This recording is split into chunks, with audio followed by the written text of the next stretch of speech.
I was under the impression that doing a side hustle was going to be easy just because of the amount of people that I had seen promising that online. My experience with trying to get into a side hustle has been relatively different. I have found it quite difficult, and I don't know if that's because people are not being entirely honest online or if I'm doing something wrong. So just to do a quick introduction to myself, my name is Katie and I'm 31 years old. I'm a stay-at-home mum.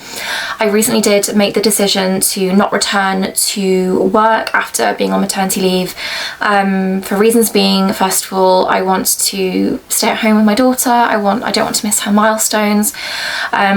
I want to be her primary caregiver, but also I have experienced quite a lot of postnatal anxiety since giving birth, some of which involves being very anxious leaving her with other people, and so it was the right decision for me at this point. My goal is to earn financial freedom, because while I am very fortunate enough to be in a position where I don't have to actually return to work yet, financially it is quite tight, and it would just be nice to obviously bring in an income, hopefully passively as well, from home, from my laptop, that doesn't take away from me spending time with my daughter or my family.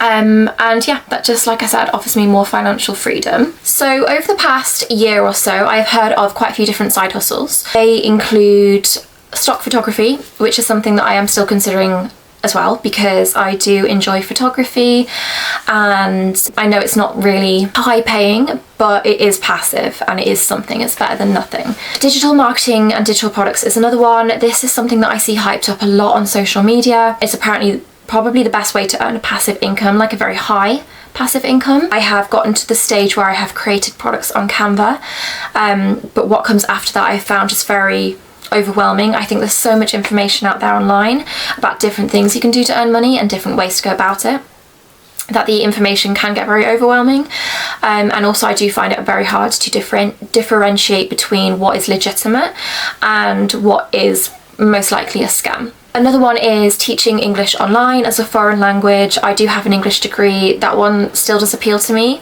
It's actually not very high paying either, and it is quite time consuming, and it's not passive income. However, it is an option, as is training AI. Now, I have been accepted onto Outlier. However, I don't know if this is just a me problem where I'm not switched on enough, but I have found it quite confusing, some of the practice tasks that I've had to do. So that is kind of on hold at the moment. So UGC is the one that I decided on quite a while ago, actually. What is UGC? Basically, it stands for User Generated Content. Brands pay you to create content so that they can put on their page and their websites.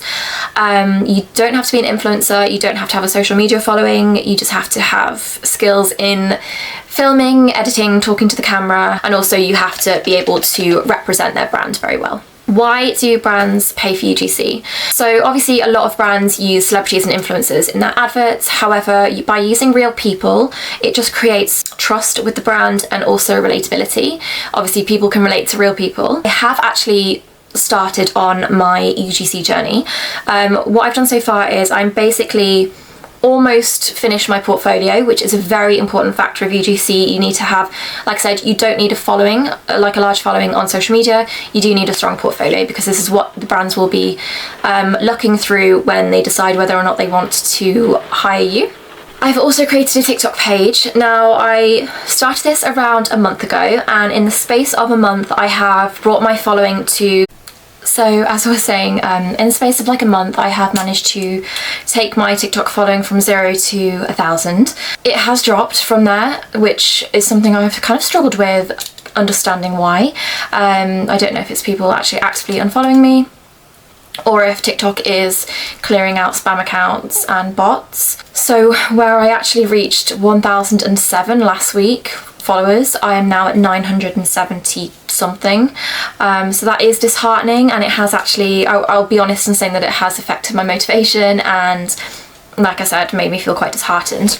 I know obviously if you're in the game of social media, you really can't let anything like that affect you. You just have to keep powering forward, because the only way forward is just to keep going. Those are the kind of struggles that I faced. Also comparing myself to other people. So before I actually got myself on TikTok, with my UGC account, I thought my videos were quite good, and then I started connecting with other creators and was constantly comparing myself to their videos, and just feeling like mine were quite inadequate, which again, you can't do. Comparison is the thief of joy, and just because someone else's work is really good doesn't take away from how good your own work is. One thing I have found about being a UGC creator on TikTok is that the UGC community is incredibly supportive. You know, everyone follows each other in most cases, and yeah, everyone is just so supportive, like commenting on each other's posts, boosting engagement. It is really like uplifting, and it is really nice to see. That is kind of where I'm at so far. What I want, like, why am I making this video? So first of all, to hopefully help anyone out there who's in a similar situation, who is maybe really wanting to get stuck into a side hustle, doesn't know how, is having issues with it. We can go through this journey together. Another reason is for myself. So I'm hoping that by creating this video and hopefully making it into a bit of an ongoing series will keep pushing me forward to carry on doing what I'm doing, even in moments where I don't feel as motivated, where maybe I'm failing at something. It'd be nice to look back on my progress as well, and yeah, just want to document it and see how far I get with it, because I really do want to achieve financial freedom. I might do separate videos on things like stock photography, digital products. We'll see how I get on. What is next for me? So next is completing my portfolio.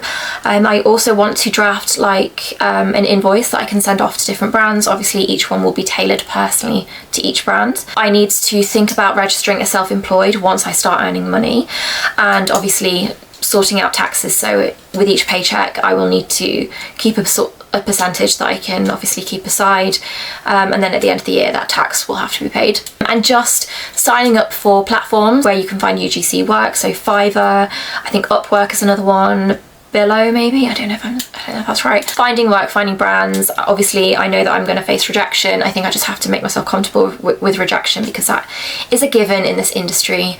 And yeah, I will take you along on the journey with me, and I don't know if the video is going to end here or if I'll just kind of continue this video on through the week. But yeah, please do follow on my journey. I would love to have you along. It makes me feel a little bit less alone in it all, and if anyone else is experiencing anything similar, or if you're also doing UGC or your own side hustle, please do comment. I would love to know what you're doing, how you're getting on. Please like the video, and if this sort of content is for you, please do give me a follow.